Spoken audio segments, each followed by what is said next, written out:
guys, today I'm going to be reading by The Great Horn Spoon by Fleischman. Chapter 3, News of the Sea Raven. The boy and the butler moved their carpet bags into a cabin with one porthole, 4 bunks, and 6 passengers. A hammock was strung up for Jack, since Mountain Jim preferred to sleep on the floor with his yellow bobcat cap for a pillow. There was room for all. Shucks, he smiled. If I was to sleep in a bed, I think I was sick.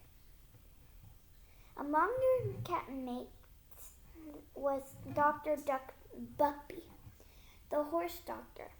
He was going out to the mines with his wooden leg to locate a rich gold deposit. He had a map, he whispered, that marked the very spot. At the same time, he carried an alarm trumpet around his neck, day and night, in case anyone tried to take the map from him. In addition to Mountain Jim and Dr. Buckby, there was an ex-soldier named Nath Tweedy. He still wore his frowage cape and his hickory shirt, and kept his rifle and bayonet propped in a corner of the cabin. Finally, there was Mr. Azaria Jones, a jolly Yankee trader who was as big as the cabin was small. As Jack was soon to discover, Mr. Azaria Jones could squeeze through the cabin door but only by holding his breath. He said he weighed 300 pounds, barefoot and bald-headed. It amused Praiseworthy that the Yankee trader had unwittingly provided Jack and himself with their combinations in the hold. The 18 barrels of potatoes belonged to Mr. Azaria Jones, who planned to sell them in San Francisco. When all of these passengers were in the cabin at one and the same time, it seemed to Jack that the walls would burst. At night, the chorus of snoring and snorting was a seagoing grand opera.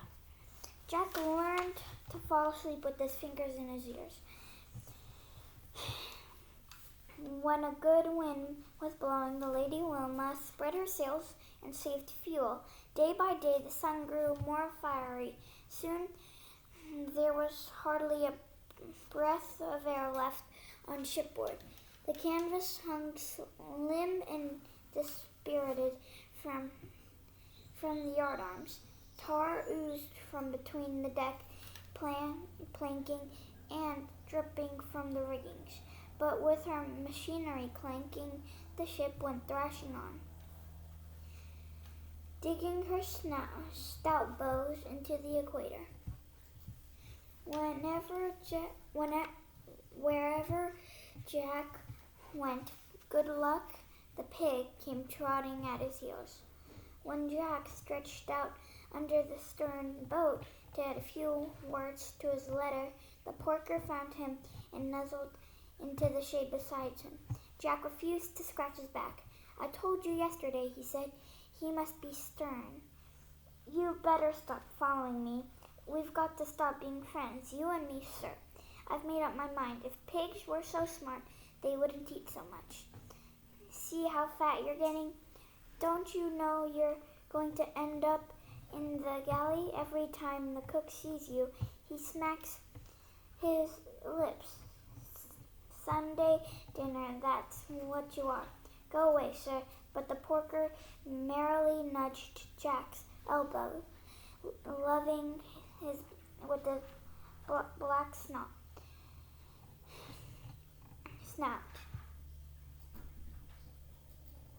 "I told you," said Jack. "I'm not going to scratch your back anymore. Let me be." There was no reasoning with the porker. He promptly fell asleep in the shade, and Jack gave a heavy sigh. There was no escape for the pig.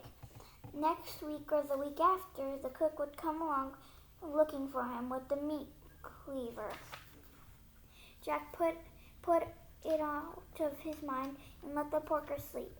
For a moment he watched the flying fish, startled by the crash of paddle wheels, leap through the air like arrows shot from the sea. Then he wrote, I take pen in hand again, dearest aunt and dear sisters, to tell you of our adventures to date. But first I will say that you would hardly know me these winter days.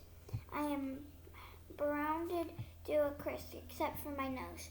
It sunburns something awful and keeps peeling. Captain Swain says my nose looks like a molting chicken.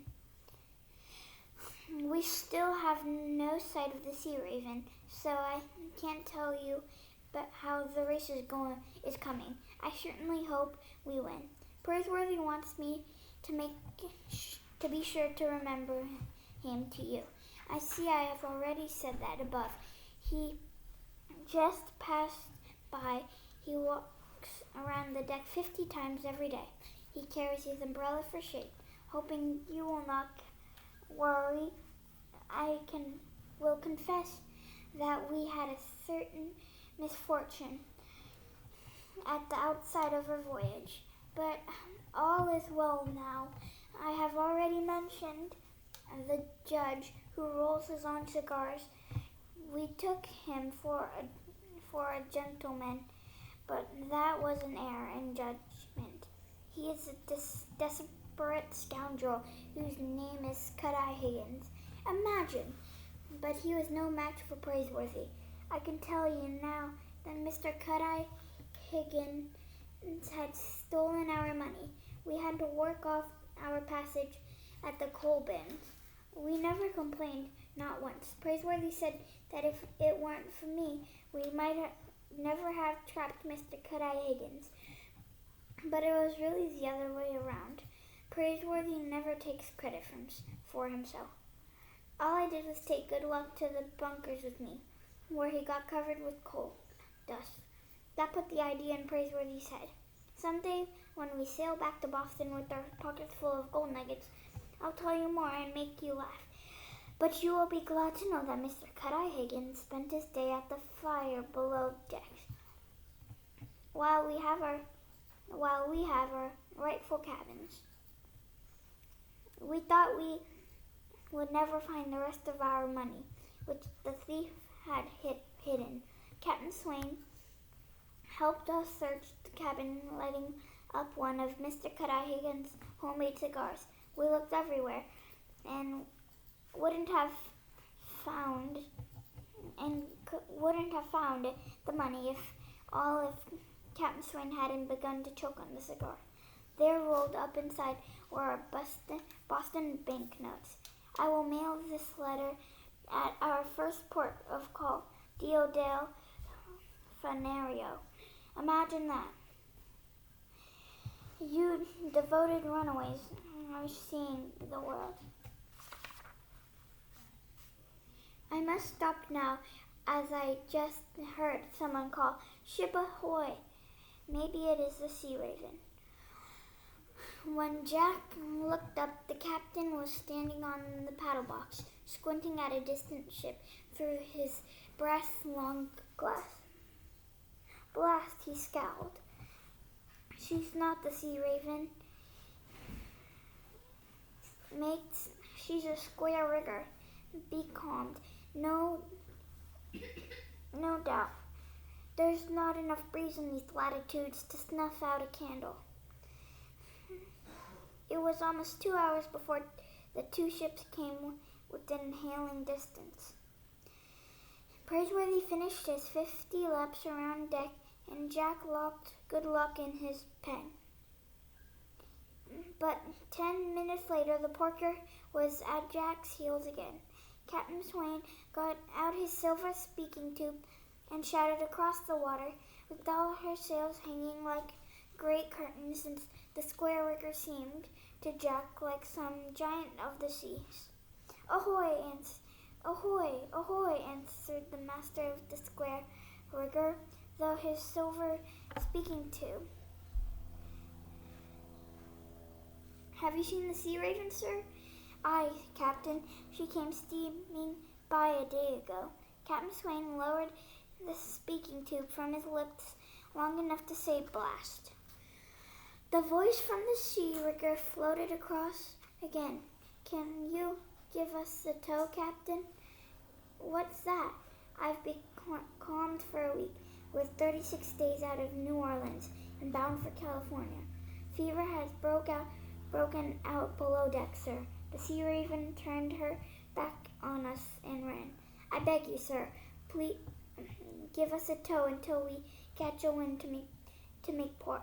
Jack, standing on the capstan, would tell that Captain Swain was about to offer full speed ahead, but now he could be seen pacing back and forth on the paddle box, growling and grumbling to himself. Under the tropical sun, the brass buttons on his coat glowed like lumps of fire. And towing the square rigger would slow the Lady Wilma to a dog to crawl. Praiseworthy, too, under his black umbrella, watched the captain. Every gold seeker aboard seemed to be holding his breath, waiting for Captain Swain to make his decision. To come on the aid of the square rigger could very well mean that the Lady Wilma might be put out of the race. She might never catch up with the Sea Raven. Captain Swain rubbed his plump nose. He cocked an eye at the sailing ship with her canvases hanging dead from the yards. Then he raised the speaking tube to his lips and shouted, "Glad to help, sir. We'll throw you a hawser."